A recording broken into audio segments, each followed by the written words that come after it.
भौतिक भूगोल प्रथम प्रश्न पत्र BA पार्ट फर्स्ट। टॉपिक है पृथ्वी की आंतरिक संरचना। मैं doctor BL Jat, associate professor geography, government girls college Behror से BA पार्ट फर्स्ट की सभी छात्राओं के लिए आज का ऑनलाइन टॉपिक रखा है मैंने, पृथ्वी की आंतरिक संरचना।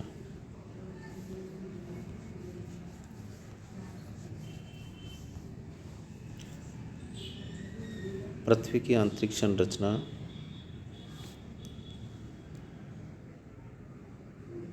इसके सूचना के स्रोत हैं पृथ्वी का आंतरिक भाग की वास्तविक स्थिति तथा उसकी बनावट के विषय में सही ज्ञान प्राप्त करना असंभव नहीं तो कठिन कार्य अवश्य है, क्योंकि पृथ्वी का आंतरिक भाग मानव के लिए दृश्य नहीं है। यद्यपि पृथ्वी का आंतरिक भाग भूगोल के अध्ययन के क्षेत्र से बाहर है, तथापि इसका अध्ययन इसलिए आवश्यक हो जाता है कि भूगोल के प्रधान विषय पृथ्वी की सतह की रूपरेखा का स्वभाव भूगर्भ के अनुसार ही निश्चित होता है। भूगर्भ की जानकारी प्राप्त करने के लिए अनेक प्रयास जारी हैं। अब तक लगभग सभी भूगोलवेत्ता इस बात पर एकमत थे कि प्रायद्वीपीय भारत, जो कि प्राचीनतम चट्टानों के बने गोंडवाना लैंड का ही एक भाग है, स्थिर भूखंड है तथा इसमें संतुलन पूर्णतः स्थापित हो चुका है। इस क्षेत्र में बड़े पैमाने पर भूगर्भीय हलचल नहीं होनी चाहिए, परंतु प्रायद्वीपीय भारत के पश्चिमी भाग में महाराष्ट्र के सतारा जिले के कोयना नगर में 11 दिसंबर सन 1967 को एवं महाराष्ट्र के लातूर के 30 सितंबर 1993 के भयंकर भूकंप ने समस्त पश्चिमी पठार को कपा दिया। इस बात में संदेह पैदा कर दिया कि पठारी भाग एक दृढ़ भूखंड है। कहने का तात्पर्य यह है कि पृथ्वी के आंतरिक संरचना के विषय में सही जानकारी प्राप्त नहीं की जा सकती। भूकंप विज्ञान सिस्मोलॉजी से कुछ विश्वसनीय बातें अवश्य ज्ञात हो जाती हैं। पृथ्वी के आंतरिक संरचना के विषय में जानकारी देने वाले स्रोतों को 3 वर्गों में विभाजित किया जा सकता है। अप्राकृतिक स्रोत आर्टिफिशियल स्रोत हैं, जिसमें पहला है घनत्व, दूसरा है दबाव प्रेशर, तीसरा है टेम्परेचर तापमान, दूसरा है इसमें पृथ्वी की उत्पत्ति संबंधित सिद्धांतों के साक्ष्य evidence from the theories of the origin of the earth, तीसरा इसका है प्राकृतिक स्रोत नेचुरल सोर्सेज, जिसमें इसका पहला है ज्वालामुखी उद्गार और दूसरा है भूकंप विज्ञान। अप्राकृतिक साधन या स्रोत, जिसमें पहला हम लेख के चल रहे हैं घनत्व। पृथ्वी की सेलों के घनत्व, दबाव और भीतर की ओर बढ़ते हुए तापमान के आधार पर पृथ्वी की आंतरिक संरचना के विषय में कई निष्कर्ष निकाले जा सकते हैं। ये बताया जाता है कि पृथ्वी का ऊपरी भाग परतदार सेल का बना है, जिसकी औसत मोटाई आधे मील के लगभग है। कहीं कहीं ये मोटाई कई मील भी है।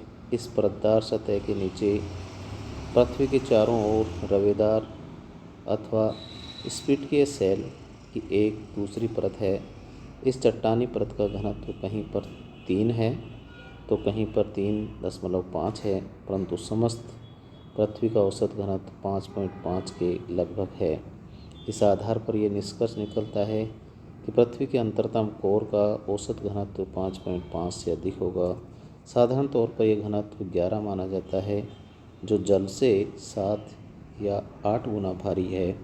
न्यूटन के गुरुत्वाकर्षण सिद्धांत के आधार पर कैनेडियनविस ने 1798 में पृथ्वी के औसत घनत्व के मापन का प्रयास किया है। इसके अनुसार पृथ्वी का औसत घनत्व जल की तुलना में 5.48 गुना अधिक है। प्लैंटिंग ने 1878 में एक प्रयोग के आधार पर पृथ्वी का औसत घनत्व 5.49 जीसी घन 3 परिलक्षित किया। 1950 के बाद उपग्रह के आधार पर पृथ्वी के औसत घनत्व की परिकल्पना का सिलसिला प्रारंभ हो गया। इसके अनुसार पृथ्वी का औसत घनत्व 5.5, धरातल का घनत्व 2.6 से 3.3 के बीच तथा केंद्र का घनत्व 11 GM परिकल्पित किया गया। इस प्रकार ये प्रमाणित होता है कि पृथ्वी का अंतरतम का घनत्व सर्वाधिक है। दबाव, तापमान पर आधारित प्रमाण भूपटल ठोस, कठोर एवं शीतल है, किंतु खदानों में गहराई की ओर जाते हुए क्रमशः वृद्धि अनुभव की जाती है। औसत रूप से गहराई में प्रति किलोमीटर 5 डिग्री सेल्सियस की वृद्धि होती है। कैल्विन ने पृथ्वी के इतिहास का विवेचन करते हुए बताया कि पृथ्वी 6000 डिग्री सेल्सियस तापमान से क्रमशः ठंडी हुई है। सर्वप्रथम भूपटल ठंडा हुआ इसी शीतल में लगभग 4 करोड़ वर्ष बीत चुके हैं, किंतु आंतरिक भाग अब बहुत गर्म है। इसके प्रत्यक्ष प्रमाण उसने जल स्रोत, गीजर, लावा के उद्गार आदि के आधार पर दिए हैं।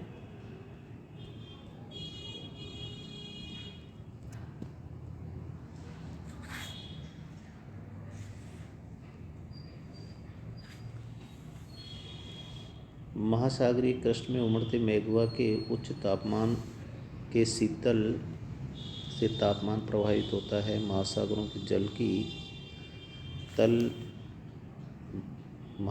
में जल की तली में तथा उसके नीचे क्रस्ट के ऊपरी भाग मैग्मा पट के ऊपरी भाग में 0 डिग्री सेल्सियस तापमान का अनुमान लगाया जाता है, जबकि मैग्मा पट के नीचे भाग में संपर्क नीचे आंशिक रूप से नीचे दुर्बलता मंडल से होता है। तापमान 1200 डिग्री सेल्सियस रहता है तो गलनांक के करीब है। यदि गहराई के साथ तापमान में की सामान्य वृद्धि दर का आकलन किया जाए तो 2900 किलोमीटर की गहराई पर 25,000 डिग्री सेंटीग्रेड तापमान होना चाहिए, परंतु ऐसी दशा में पृथ्वी का अधिकांश भाग पिघला होता है, परंतु ऐसा नहीं है। इससे एक तथ्य सामने उभर कर आता है कि अधिकांश रेडियो सक्रिय तत्व पृथ्वी की सबसे ऊपरी परत में ही केंद्रित हैं, जिनके द्वारा अत्यधिक ऊष्मा जनित होती है।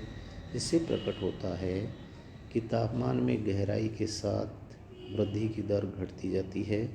पृथ्वी के आंतरिक भाग में तापमान की स्थिति के विषय में निम्न तथ्य प्रस्तुत किए जा सकते हैं। एक दुर्बलता मंडल है।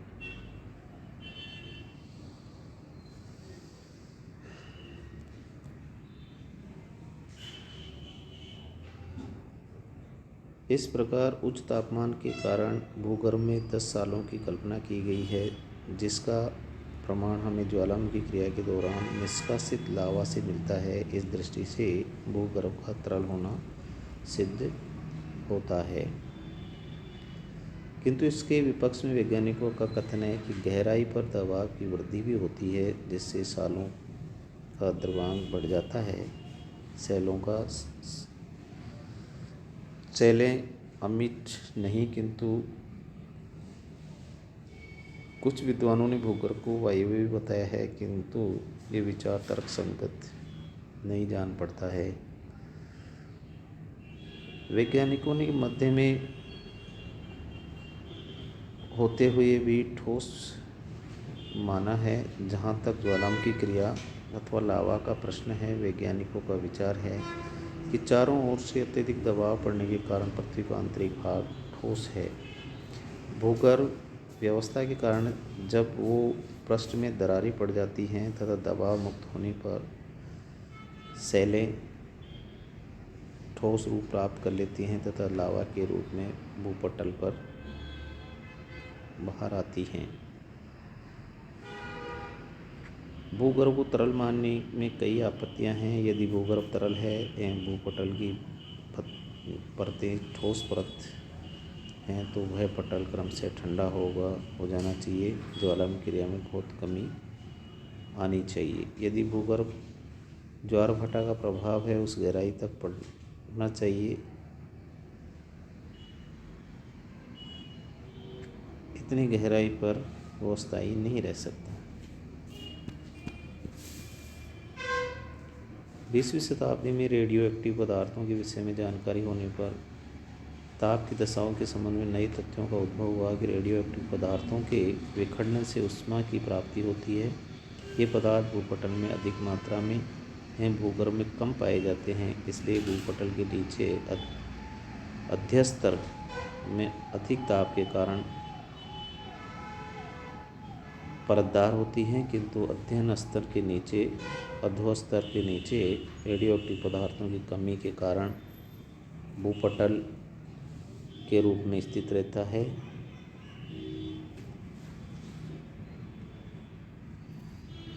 BA पार्ट फर्स्ट की छात्राओं को आज का ऑनलाइन पाठ्यक्रम यहीं समाप्त किया जाता है।